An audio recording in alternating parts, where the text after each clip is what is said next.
Hi guys, আসসালামু আলাইকুম। আপনারা সবাই কেমন আছেন? আশা করি সবাই ভালো আছেন। আপনাদের জন্য নিয়ে আসলাম আরও একটি নতুন ভিডিও। আমি আমার বাচ্চাকে নিয়ে পার্কে ঘুরতে গেছি, সেখানে তার বাবার সাথে একটা ভিডিও বানালাম।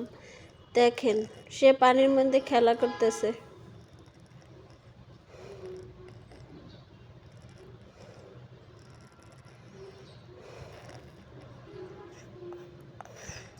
সে নৌকায় পানিতে নামছে, তার জন্য তার খুব আনন্দ লাগতেছে। এটা হচ্ছে নারায়ণগঞ্জ 10 পাইপ। জায়গাটা খুব সুন্দর। আপনাদের যদি ভালো লাগে তাহলে অবশ্যই লাইক, কমেন্ট, শেয়ার করে পাশে থাকবেন। ভিডিওটি না টেনে সম্পূর্ণ দেখবেন।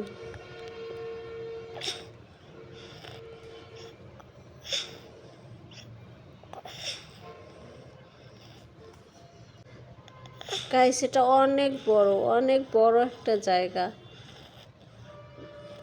আপনারা চাইলে এখানে চলে আসেন। বাচ্চারা খুব মজা পায়।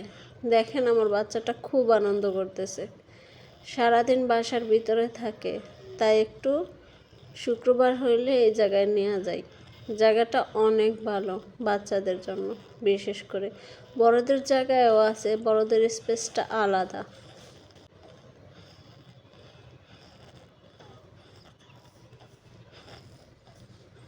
সে নিজেই চড়ার জন্য বায়না ধরছে, এটা হাত দিয়ে দেখাই দেয়। সে এখনো পুরোপুরি কথা বলতে পারে না, তবে হাত দিয়ে দেখাই দিতে পারে। 2-4টা কথা বলে। হাত দিয়ে দেখাই দিছে তার বাবাকে, এটা সে চড়বে। টিকিট মাত্র 50 টাকা। আপনারা চাইলে আপনাদের বেবিকে নিয়ে চলে আসেন এই জায়গাটায়, ওরা খুব আনন্দ পাবে। মা বাবা মানে সন্তানকে আনন্দ দেওয়া, সন্তানের ভালোর জন্যই সব কিছু করা। মা বাবা ভালো থাকে সন্তানের জন্যই, তার আনন্দের জন্য।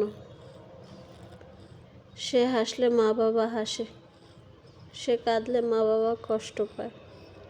না জানি কি হয়ে গেল। সে অসুস্থ হইলে মনে হয় এটা বাবা মারা দুজনেই অসুস্থ। দোয়া করবেন আপনারা আমার বাচ্চাটার জন্য।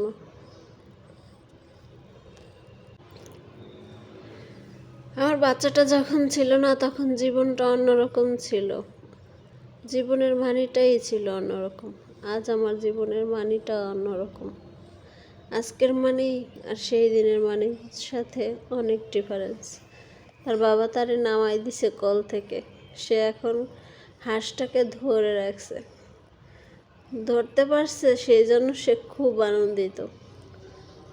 সে স্বাধীনভাবে ঘুরবে।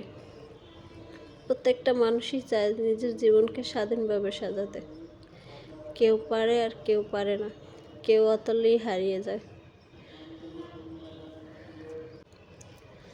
খুব কষ্ট লাগে ইকরাপুর কথাটা ভাবলে, তার বাচ্চাটার কথা ভাবলে। 2টা মানুষের জীবন অনায়াসে শেষ হয়ে গেল, কিন্তু ভালো থাকবে সেই মানুষগুলা, যে মানুষগুলা পাপী, যে মানুষগুলা ভুল করছে, অন্যায় করছে। তাই বলবো, আপনারা নিজেদের বাচ্চাদের জন্য হইলেও শুধরাই যান। বাচ্চার হাসির জন্য হইলেও নিজেরা ভালো থাকার চেষ্টা করেন, বাচ্চার দিকে তাকাইয়া। ভাগ্য করে একটা স্বামী পেয়েছি। আমার স্বামী আর যাই হোক না কেন, কোনো চরিত্রবান নয়। আল্লাহ আমার একজন চরিত্রবান স্বামী দিছে, যে কিনা একটা মেয়ের সাথে হাই হ্যালো করে না।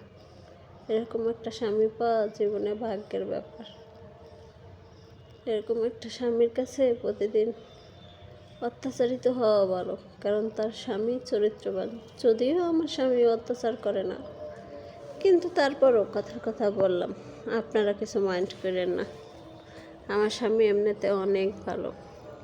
আমার স্বামীর মতো স্বামী এই পৃথিবীতে আর 2-1টা হয় না। আপনারা দোয়া করবেন আমাদের সংসারের জন্য। আমার আরও একটা বাচ্চা আছে, আমরা যেন সারা জীবন একসাথে সংসার করতে পারি। অনেকেরই চোখে লাগে আমাদের সংসারটা। আল্লাহ, তুমি তাদেরকে মাফ করো, তাদের মনের হিংসা অহংকার দূর করো। তাদেরকে শুধরাইয়া মানুষের মতো মানুষ বানাই দাও। আল্লাহ, তুমি খেয়াল রাখো আমাদের সংসারের দিকে, যেন কারো নজর না লাগে। গাইজ, ভিডিওটা ভালো লাগলে অবশ্যই লাইক, কমেন্ট, শেয়ার করবা। সাবস্ক্রাইব করে আমাদের পাশে থাকো। আমি নতুন ইউটিউবার, নতুন নতুন ভিডিও বানাই, আপনারা আমার সাথে থাকেন। আমিও চাই একটা মেয়ে হয়ে কোনো কিছু করতে, নিজের পায়ে দাঁড়াতে, নিজের মতো করে বাঁচতে। আপনারা চাইলে সম্ভব, যদি পাশে থাকেন তাহলে সব পারবো। যদি কোথাও ভুল ত্রুটি হয়ে থাকে তাহলে কমেন্টে জানাই দেন। ভালো থাকবেন। আসসালামু আলাইকুম।